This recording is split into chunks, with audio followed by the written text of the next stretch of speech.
আল্লাহর একজন ওলি মৃত্যু বরণ করলে তার কাফনে বারবার আগুন ধরে যাচ্ছিল, যার দোয়ায় অসুস্থ মানুষ সুস্থ হয়ে যেত, নিঃসন্তান নারীরা সন্তান লাভ করত, যার কাছে দোয়া নিতে অসংখ্য মানুষ ভিড় জমাত এবং হাজার হাজার ভক্ত তাকে আল্লাহর ওলি বলে জানত। অথচ তার মৃত্যুর পর তাকে কাফন দেওয়ার সময় বারবার কাফনে আগুন ধরে যাচ্ছিল। কিন্তু কেন?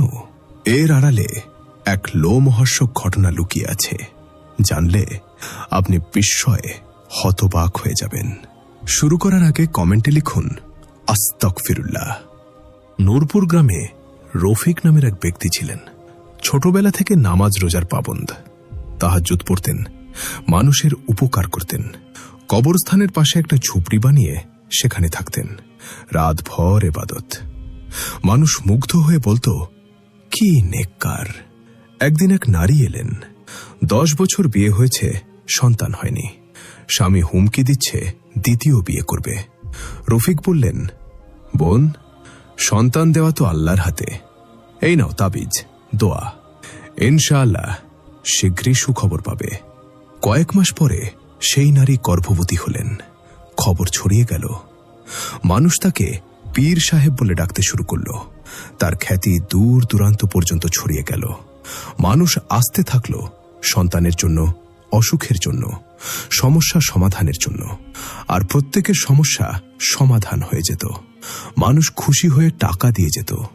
পীর সাহেব একটা গোল্লক রেখে দিলেন। দিনে দিনে সেই গোল্লক ভারী হতে থাকল। পাশের গ্রামে সকিনা নামে এক তরুণী, ইয়াতিম, দরিদ্র, খুব কষ্টে বিয়ে হয়েছে চাচার ছেলে আরসালানের সাথে। কিন্তু শাশুড়ি তাকে একদম সহ্য করতে পারে না। শাশুড়ি বলতো, ধনী ঘরের মেয়ে আনতে পারতাম, এই গরিবের ঝি কেন? 2 বছর হয়ে গেছে, সন্তান হয়নি। শাশুড়ির অত্যাচার দিন দিন বাড়ছে। সুখবর কবে? 2 বছর হয়ে গেল। একদিন রোজিয়া খালা এলেন, বললেন, বেটি, পীর সাহেবের কাছে যাওনি? তার দোয়ায় কত বন্ধা নারী মা হয়েছে। সকিনার চোখ জ্বলে উঠল। সৌভাগ্যক্রমে সেদিন শাশুড়ি অন্য গ্রামে, আরসালান শহরে। রোজিয়া খালার সাথে সে পীর সাহেবের কাছে গেল। পীর সাহেব সকিনাকে দেখে স্তব্ধ, অপরূপ সুন্দরী। পীর সাহেব বললেন, তোমার উপর তোমার শাশুড়ি কালো জাদু করেছে। এই জাদুর প্রতিকার না হলে তুমি কখনো মা হতে পারবে না। সকিনা ভয়ে কাঁপতে লাগল, বলল, আমি কি করব? পীর সাহেব বললেন, আজ ইশার নামাজের পর এই কবরস্থানে আসতে হবে। যে কবরে তোমার শাশুড়ি পুতুল পুঁতে রেখেছে সেখান থেকে বের করতে হবে। সন্ধ্যায় সকিনা আবার এলো। রোজিয়া খালা বাইরে অপেক্ষা করছেন। সকিনা ঝুপড়ির ভেতরে ঢুকল। অনেকক্ষণ পর সে বের হল, ক্লান্ত, নীরব। সকিনা বলল, খালা, চলি। রোজিয়া খালা আধ ঘুমে জিজ্ঞেস করলেন, কাজ হয়ে গেছে? সকিনা বলল, জি জি খালা, সব শেষ। কয়েক সপ্তাহ পরে সকিনার বমি, মাথা ঘোরা। ডাক্তার যা বলল তা শুনে সকিনা পাথর হয়ে গেল। মুবারকবাদ, আপনি মা হতে যাচ্ছেন। কিন্তু আরসালান খুশি হওয়ার বদলে সকিনার দিকে এমনভাবে তাকালো যেন সে অপরাধী। শাশুড়ি আরও ক্রুদ্ধ হল। এরপর শুরু হলো আরও অত্যাচার। একদিন আরসালানের সামনেই শাশুড়ি সকিনাকে মারলেন। এবার আরসালান চুপ রইল। তারপর শাশুড়ি সকিনাকে ঘর থেকে বের করে দিলেন। আরসালান নিজের ঘরে চলে গেল। সকিনা বাইরে দাঁড়িয়ে কাঁদছে। রোজিয়া খালা তাকে নিজের বাড়িতে নিয়ে গেলেন। আরসালান বাড়িতে আসা বন্ধ করে দিল। শহরে একটা রুম ভাড়া নিয়ে থাকতে লাগল। সকিনার সাথে দেখাও করে না। একদিন সকিনা তার সাথে দেখা করতে গেল। সকিনা বলল, আমার কি দোষ? আরসালান খুন খারাপি চোখে তাকালো। তারপর যা বলল তা শুনে সকিনা মাটিতে বসে পড়ল। সে বলল, তুমি আমার স্ত্রী নও।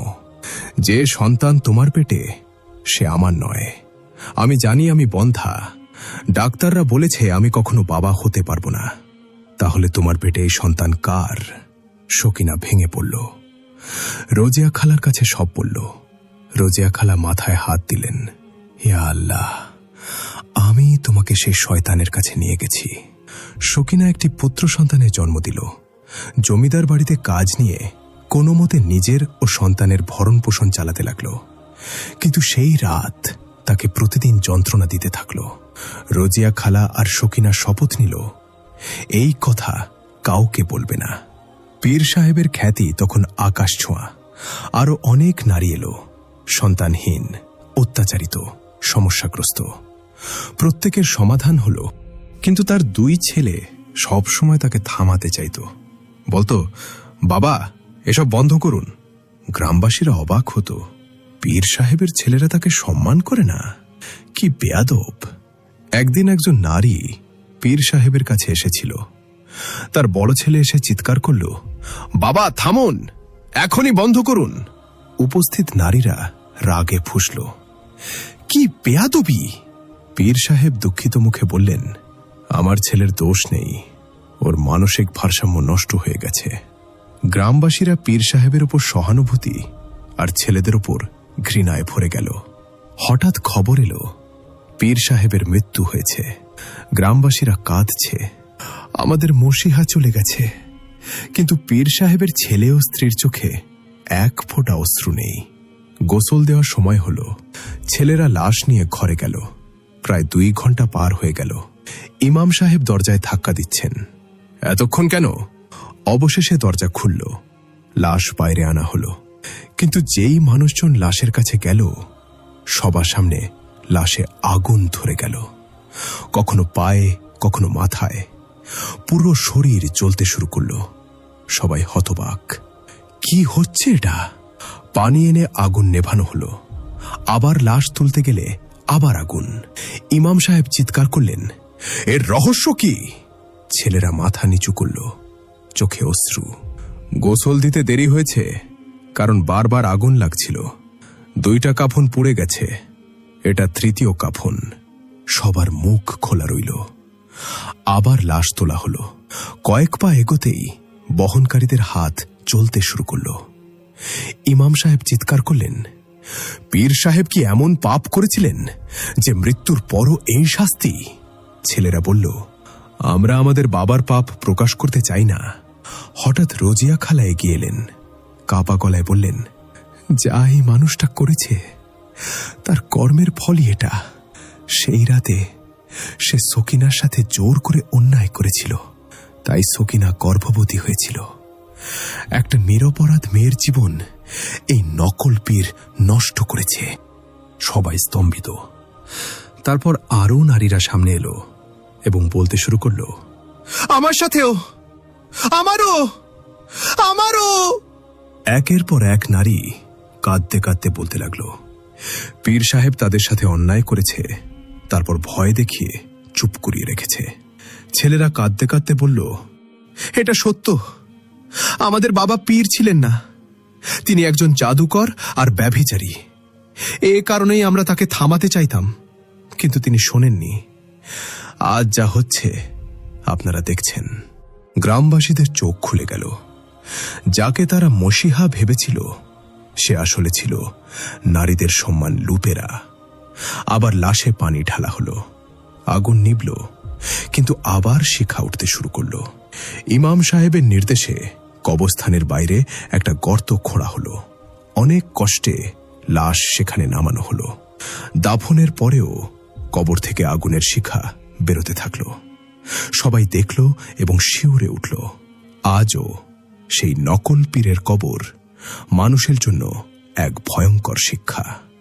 সব সময় সেই কবর থেকে আগুনের শিখা বেরোয়। বন্ধুরা, এই কবর আমাদের সবার জন্য এক জীবন্ত সতর্কবাণী।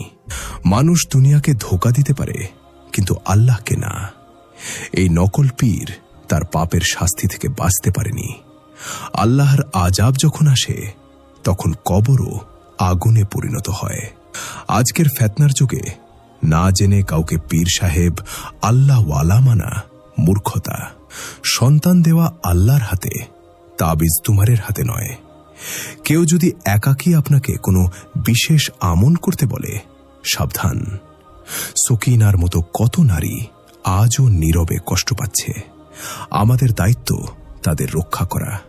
বন্ধুরা, এই বাস্তব ঘটনা থেকে যদি শিক্ষা নিয়ে থাকেন, পরিবার ও বন্ধুদের সাথে শেয়ার করুন, যাতে তারাও সচেতন হয়, এবং কমেন্টে লিখুন আস্তাগফিরুল্লাহ।